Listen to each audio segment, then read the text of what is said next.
Queridos amigos, irmãos, façamos nossas rogativas para que Jesus permaneça em nossos corações e em nossas mentes na noite de hoje. A partir do processo evolutivo do homem que habita o planeta Terra, muitas questões foram levantadas e alguma delas permanece sem solução. Alguns questionamentos ao longo desse processo foram sendo trabalhados à luz do entendimento e, sobretudo, da comprovação. O que em tempos outros era dúvidas para nós, nos dias atuais, já não gera expectativa nenhuma, porque a certeza já toma conta dessas temáticas. Há uma temática que ainda está entre alguns de nós sobre um plano de dúvidas.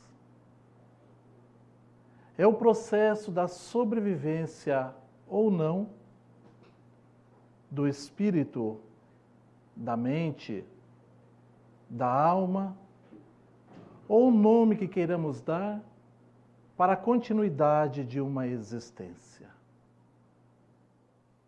Vários setores, várias filosofias, algumas ciências se aplicam a procurar compreender e comprovar se ela é válida como afirmação ou como negativa.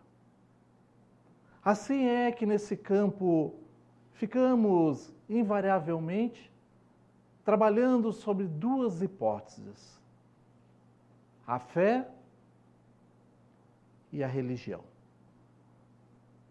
De um lado que a fé trata daquela comprovação, já que a ciência é aquela que vai trazer através da metodologia própria esse efetivar daquilo que não raro para nós já é motivo de fé. Lembrando apenas que o verdadeiro sentido da fé é aquele da possibilidade ajustada de uma comprovação de um fato que para nós já é correto. No outro campo, trabalhamos com uma fé um pouco diferenciada. É a fé das religiões, que consta apenas não de comprovações, mas de crenças. Eu creio que determinada possibilidade é possível, porque então está estabelecida diante daquela religião que eu abracei, que assim o é, e na maioria delas inquestionáveis. Mas acontece que nós estamos vivenciando tempos outros, que aquilo que é comprovado por nossos sentidos, para nós é dito como verdadeiro. Aquilo que foge dos nossos sentidos, mesmo que tenha um fundo no nosso sentimento, ainda colocamos de acordo com nossa necessidade ou de acordo com a nossa conveniência no campo de é possível. Veja, quando falamos da sobrevivência da alma, de uma certa forma temos um sentimento de que a vida há de continuar depois dessa existência. Mas a afirmativa que deveria determinar para nós tal circunstância, em determinados momentos, de acordo com aquilo que estamos envolvidos, preferimos protelar, quem sabe para o amanhã. Não acontece com aquilo que já é de nossos sentidos e que já está sobre o império de algo que é para todos nós de igual forma. Ninguém duvida mais, nos dias de hoje, referente ao ar, ao oxigênio que nos sustenta. Não há mais ninguém incrédulo que faça uma pergunta como em tempos outros fora feito. Como é que você consegue comprovar que realmente o ar é aquele que nos sustenta? O oxigênio é que faz a vida como um todo. Comprovado está. Ainda que não estivesse, por um de nossos sentidos, temos ele. É quando inspiramos e automaticamente, por percepção, vemos que os nossos pulmões se enchem de alguma coisa e dizemos só pode ser o ar. Porque não poderia ser um outro elemento, então parte do nosso sentido. O processo da sobrevivência da alma é um tanto diferente. E ainda carece de uma metodologia mais ajustada, mais precisa.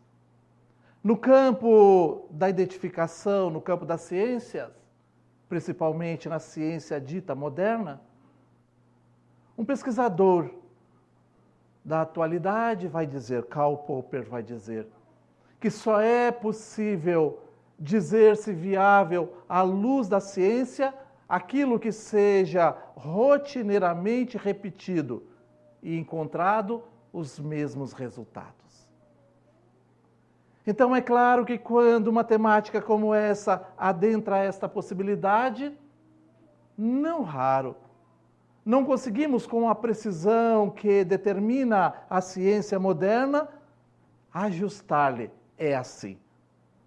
Porque veja, mesmo entre nós os espíritas, não raro, quando dizemos ter a certeza absoluta do conhecer e do saber, da sobrevivência da alma, alguém possa nos perguntar mais rapidamente, como você pode então comprovar a mim, que sou cético, que isso é possível?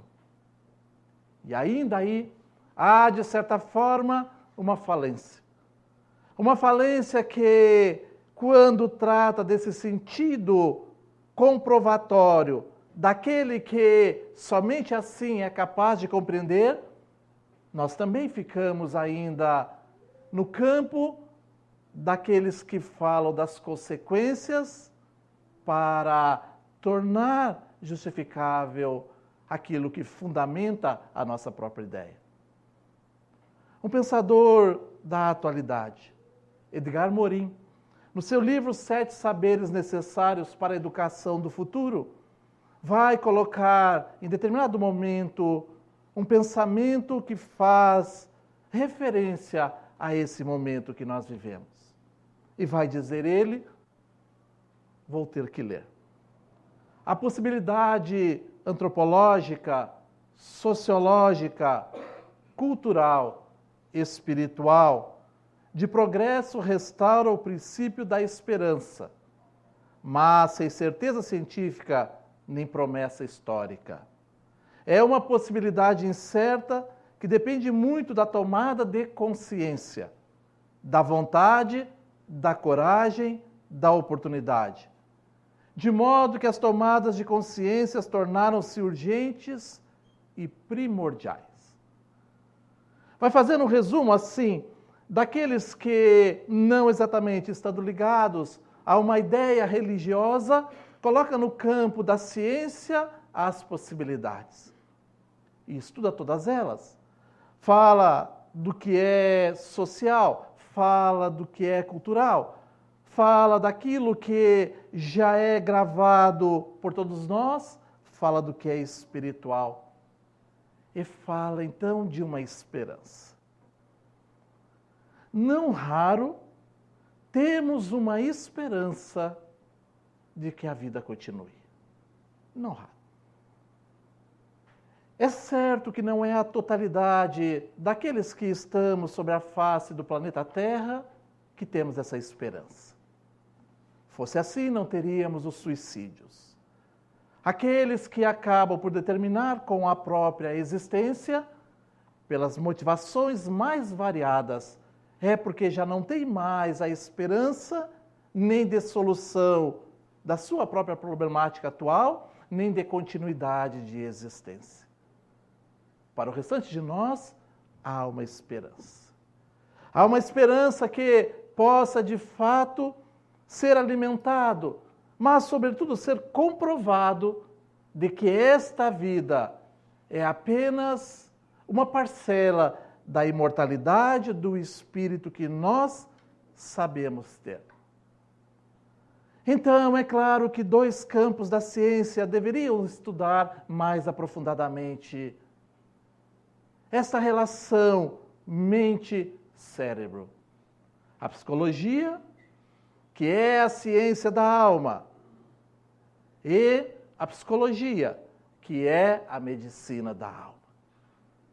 Do primórdio dessas duas ciências, muitos foram aqueles que levaram a profundo as pesquisas e levaram então às academias o resultado. Muitos deles sendo então abolidos da própria academia. Mas, justaposto com aquilo que conseguiram comprovar, seguiram em frente divulgando esta relação.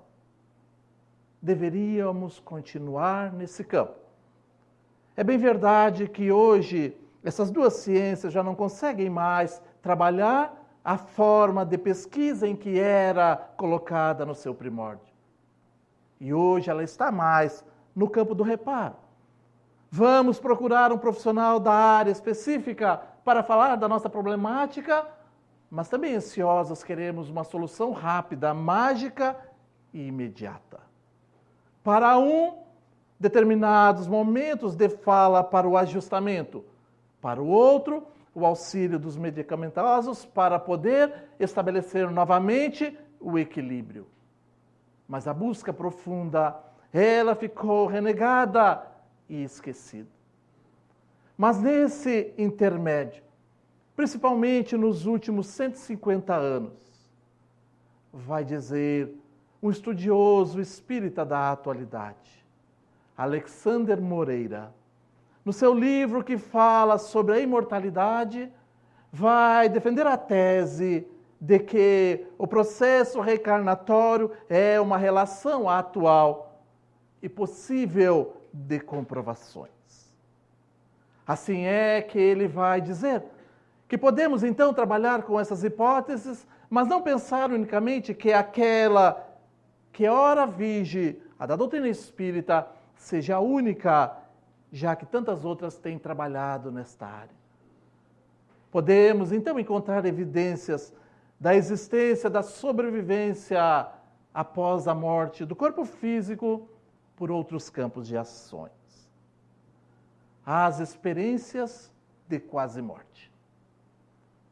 É o relato daqueles que, em momento determinado, e que estavam já, por assim dizer, quase sem possibilidades maiores de continuar a sua existência física, uma vez que retomam novamente, saem daquele estado doentio e voltam novamente à capacidade íntima, fazem os seus relatos. E que são impressionantes. Porque alguns dizem que ultrapassaram barreiras que não conseguem descrever com exatidão, mas que essas barreiras remontam a encontro com pessoas outras que já partiram também dessa existência. E que são tão reais, que são capazes, inclusive, de determiná-las, identificá-las e qualificá-las. Dentro desses casos, um dos mais atuais, que chama muito a atenção, é o professor de neurocirurgia da faculdade Harvard, Dr. Herbert Alexander. Pois justamente ele, que trabalha com microcirurgia de cérebro, teve, em determinado momento, um vírus que lhe atacou o organismo. O vírus da meningite. E nesse quadro, então, foi internado. E logo começou a agravar-se.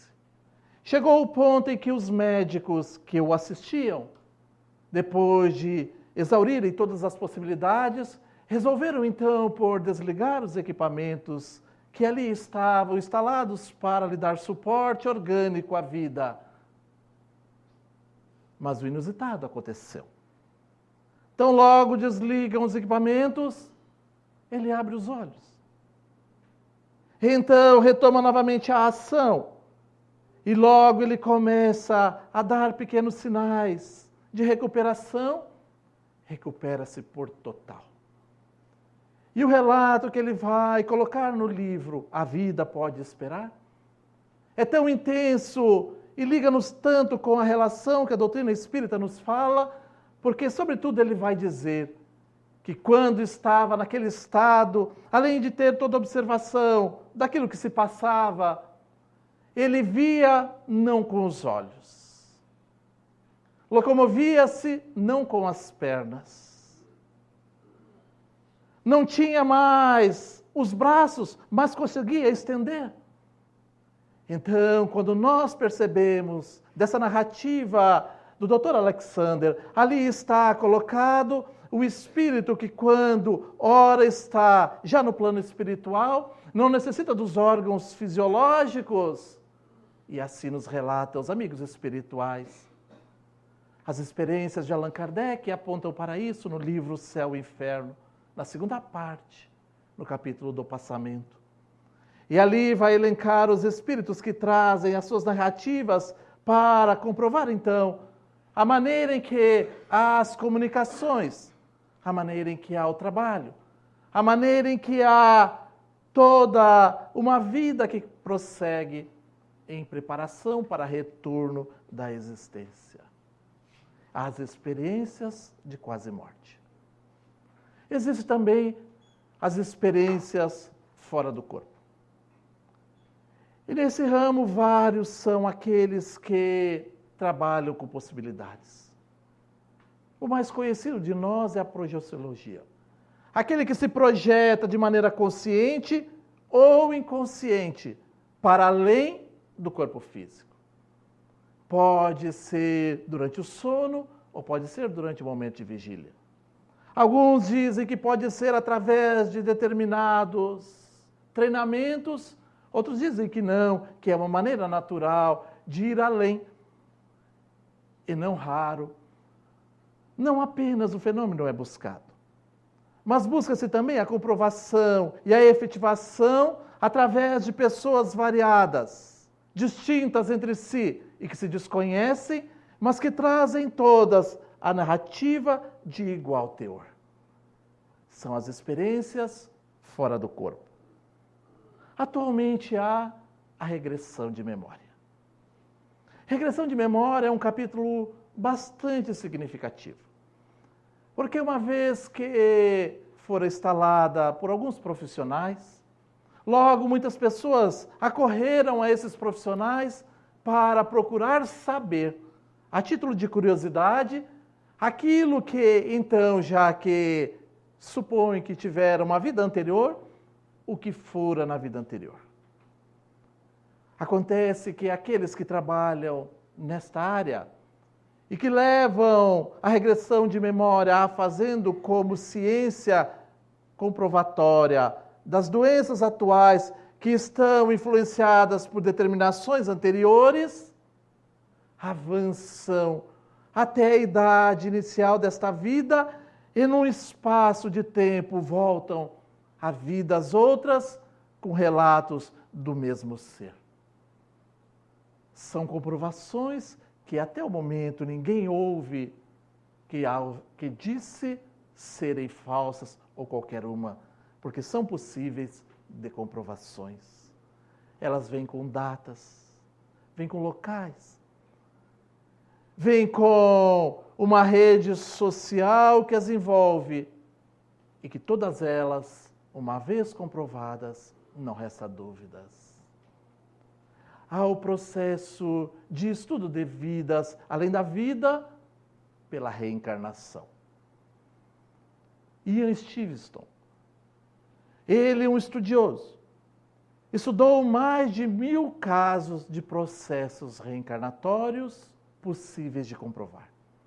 Daquelas crianças que em idade terra, sem ter o contato cultural, vai dizer, começa relatando para os seus familiares, de uma vida em que ele lembra-se com clareza de detalhes. No Rio Grande do Sul, alguns casos foram estudados por Ian Stevens. E ele então vai apontar esta relação. Alguém que é capaz de pensar, ainda que não esteja na sua totalidade, na sua capacidade total de liberdade, há de fazer, de escrever e comprovar aquilo que fala. Imaginemos, porque esse estudo ia muito além. Ele avançava a tal ponto em que ia ao local determinado e fazia os pormenores, com relatos impressionantes.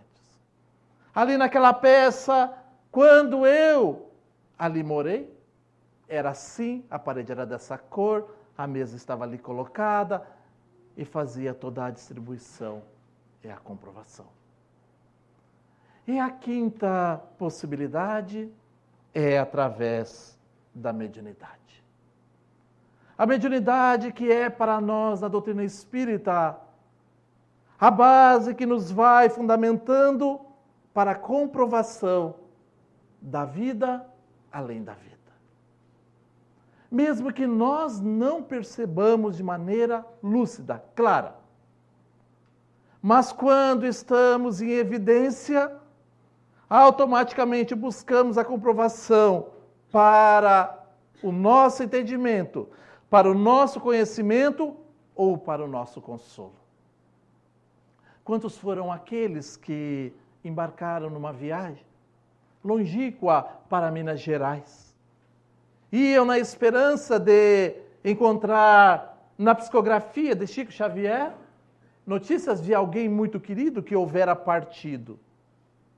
E não raro, conforme os relatos próprios daqueles que biografam a vida de Chico Xavier, as centenas foram ali colocados de maneira bastante clara e sem possibilidade de erro qualquer. Lembro-me, vem à mente, de uma senhora que houvera procurado Chico. E fora buscar, então, um consolo porque o marido houvera partido. Não apenas o consolo. Estava na esperança, conforme diz Edgar Morin, da comprovação. E então, no meio daquela turba de pessoas, Chico pega a mensagem e começa a ler. Traz na leitura a particularidade. Quando lhe chama pelo um apelido carinhoso. Minha querida Rosilina. Ninguém a chamava assim. Sabia então do detalhe que era somente aquele que lhe chamava durante toda a sua existência. Sei que estás preocupada, dizia a mensagem entre outras coisas. Mas para que não duvides ainda, que possas ter a certeza de que sou eu que estou te falando. Uma das preocupações mais emergentes que trazes é quanto a algumas dívidas que deixei, porque estava em curso a minha própria atividade. Gostaria que quando regressasse ao nosso lar, adentrasse e fosse ao quarto. Abra o roupeiro. Na segunda gaveta, você vai encontrar um objeto que ali está identificado, você reconhecerá. É muito caro para nós e quitará todas as nossas dívidas. Feita a leitura, fora então de retorno ao seu lar.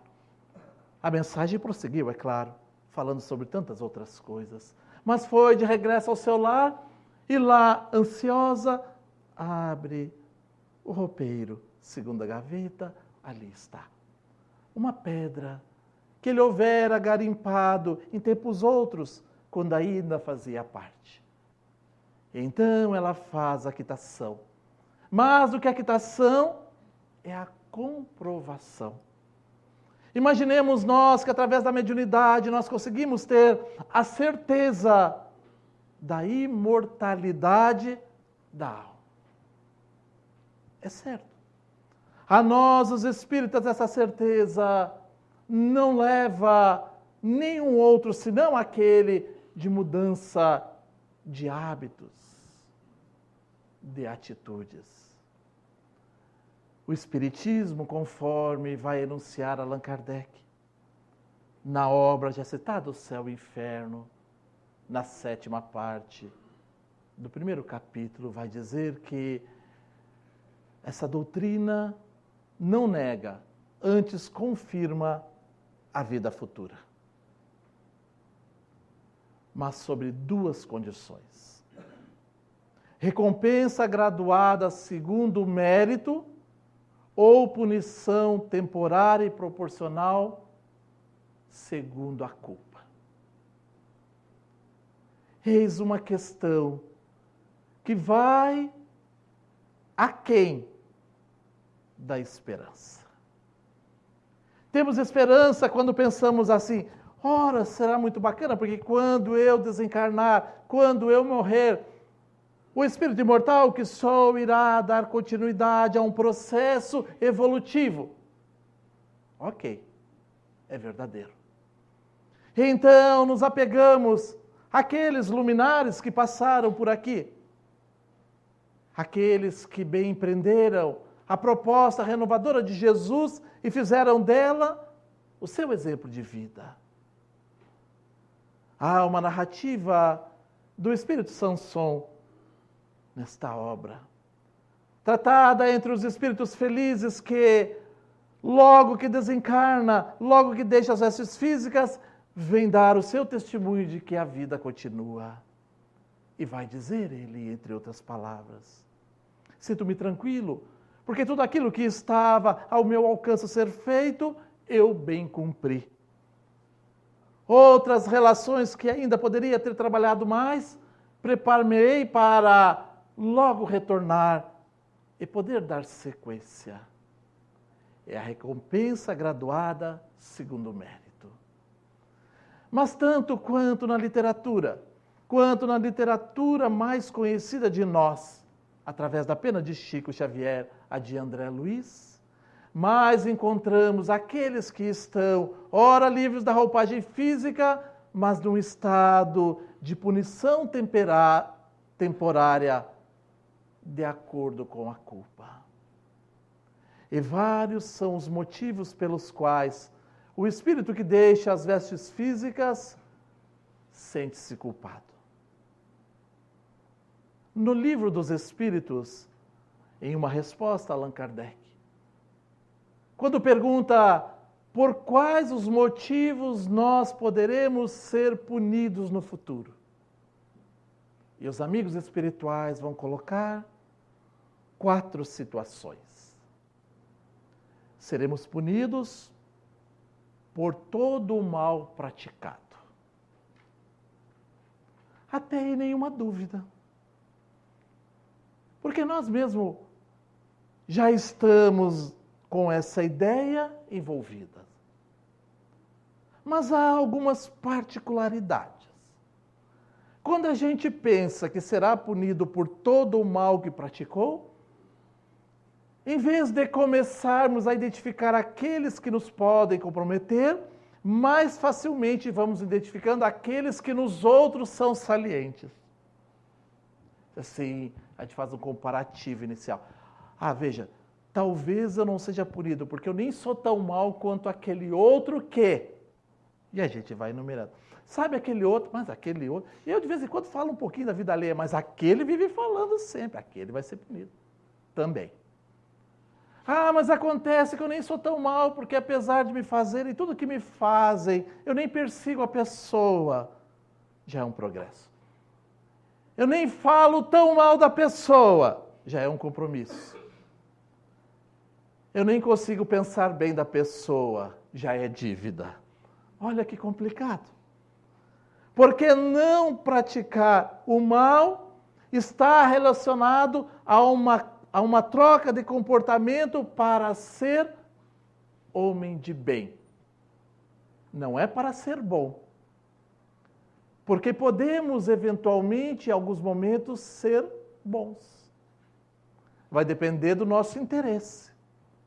Ah, não, eu tenho que agir bem com aquele, porque afinal de contas, né, imagina só, então eu me abrando. Não é disso que estamos falando. Estamos falando do homem de bem. O homem de bem é aquele que deixa verter dos seus atos, dos seus pensamentos, somente o bem.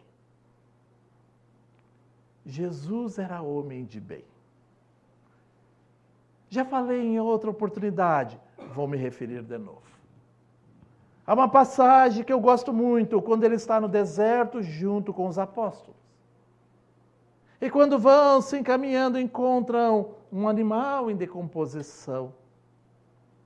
E os apóstolos, cada um deles, vai fazendo um determinado comentário de acordo com o seu próprio entendimento. Um vai dizer, mas que odor esse animal expele. O outro olha e diz, mas Senhor, veja os vermes estão devorando a carne. O outro vai apontar, mas veja, o pelo já está todo caído do animal. E Jesus vai olhar e vai dizer, mas esse animal tinha uma dentadura muito linda. É o homem de bem. O homem de bem é capaz de ver o bem onde quer esteja, na situação em que se encontre e na posição que ostenta. Então seremos automaticamente punidos por todo o mal que praticamos. A cada mal que praticamos, é uma dívida que temos com a lei de Deus. Muitas vezes pensamos assim, mas então eu agora que fiz o mal para tal pessoa, numa outra existência ele fará mal em mim. Até pode ser, mas não exatamente assim, porque essa é a lei de Talião, olho por olho, dente por dente, e não teria fim. Então é claro que cada um de nós vai guardando no espírito imortal que somos o momento moral do fato. E dele não podemos fugir. Muitas vezes até que, quando estamos encarnados, por um processo de negação, conseguimos esquecer o momento moral do fato. E vamos criando então uma realidade nova em cima de um fato. O que não é possível enquanto estivermos livres a nível de espírito. Veja o que eu estou querendo me referir. Em determinado momento agimos mal em determinada situação. E conforme o tempo vai passando, nós vamos amenizando. E se nos perguntarem, em determinada época de nossa existência, como foi mesmo aquilo que você cometeu? Já que o mal é de domínio de todos. E a gente diz, olha só, naquele dia eu lembro bem, eu fui impulsionado por tal pessoa, ou por determinada situação, vou quase tirando-me da ação daquele momento. Mas acontece que quando agimos, gravamos no espírito imortal que somos. Não há como esquecer. Então seremos responsabilizados por todo o mal que praticamos. 2. O mal de que fui causa voluntária. Nem sempre a gente pratica. Mas em algumas situações, a gente é a causa voluntária do mal que acaba por acontecer. Eu poderia ter evitado aquela situação de fazer sofrer a outrem, mas voluntariamente prefiro ceder e deixá-lo sofrer. Há nessa execução um mal que também houvera sido praticado e que terá que ser reparado. 3. Por todo o bem que poderia ter feito e não fez. Quantas vezes nós temos oportunidades de operar no campo do bem nessa existência? É comum a todos nós. Mas, por motivações das mais variadas, preferimos deixar para uma próxima oportunidade. Lembro-me de um relato de um amigo meu, que depois de tomar consciência e de tentar operar melhor, ele me contou de uma maneira muito simples um fato que acabou por lhe marcar demais a vida. Disse-me ele que estava lá em Porto Alegre, a minha cidade natal.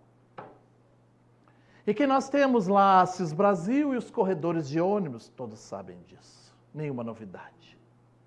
Só que naquele dia ele estava andando na calçada e viu quando um deficiente visual, não percebendo onde estava, começou a atravessar. E ele viu que vinha um ônibus. Contou-me ele que ficou torcendo para que nada acontecesse. Até que uma outra pessoa auxiliou o deficiente. E ele ficou pensando, mas por que eu não fiz isso? E não encontrou, sinceramente falando, nenhuma justificativa. Estava a seu alcance, era possível, bastava dar alguns passos, nada fez. Então, nesse pequeno exemplo, conseguimos sintetizar aquilo que muitas vezes podemos fazer de bem, mas não fazemos. Algumas vezes ações, e a gente diz, mas eu não quero me meter, a vida é do outro, eu não quero me meter. Mas quando é para dar um pitaco apimentado, a gente se mete, fala e é o primeiro a dizer alguma coisa. Mas quando é para um ajustamento, a gente, eu não posso. Isso nos vai trazer consequências também futuras. E por fim, por todo o mal que decorra de não haver feito bem a outrem, é claro. Então, alguém que observamos está agindo de determinada maneira, que ele vai causar um mal, e nós podemos identificar-lhe, mas que não o fazemos. Este mal, que acaba por resultar, também traz consequências futuras para nós. Quando nós vamos pensando, através da mediunidade, a comprovação da reencarnação. Assim como aquele que se projeta sabe, assim como aquele que sai do fenômeno de quase morte sabe, assim como aquele que é capaz de dizer com detalhes de sua vida anterior, através do processo reencarnatório sabe, nós espíritas parece não querermos saber. A não ser que seja para algo bom. Aí somos aqueles que nos identificamos com a proposta reencarnatória. Mas não é nem bom nem mal. É uma relação de responsabilidade que nos deve fazer pensar e repercutir no nosso hoje, no nosso amanhã.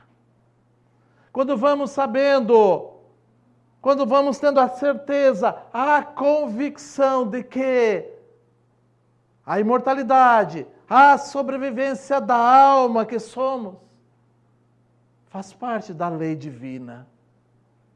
Quando respondei aos amigos espirituais em que consta o dogma da reencarnação, na justiça divina, é de justiça que estamos falando.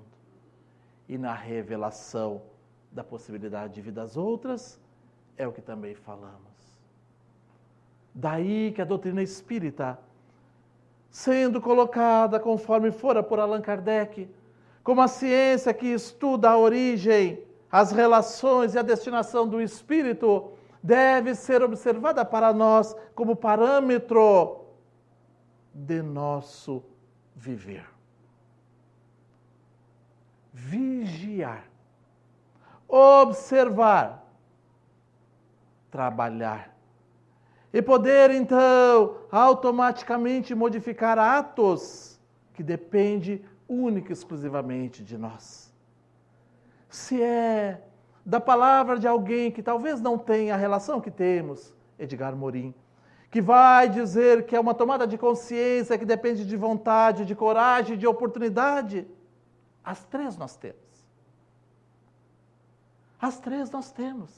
A coragem de avançar, a vontade de querer buscar e a oportunidade que temos hoje de colocar na prática aquilo que já sabemos é que nos vai fazer vivenciar de acordo com os ensinamentos apregoados pelos amigos espirituais em referência àqueles propostos por Jesus. A nossa preocupação não deveria ser apenas de como vamos nos encontrar, mas deveria ser de quanto tempo ainda precisaremos para nos modificar. Se quisermos, se tivermos a vontade, se tivermos a coragem, podemos já iniciar hoje e logo ali na frente, então nos identificarmos como aqueles que agora retornam à pátria espiritual com o mérito de poder encontrar a recompensa de acordo com a proporcionalidade do bem que tenha proporcionado. Trabalhemos, pensemos, amemos sempre. É a proposta de Jesus e dos amigos espirituais a todos nós. Continuemos em paz e uma boa noite a todos.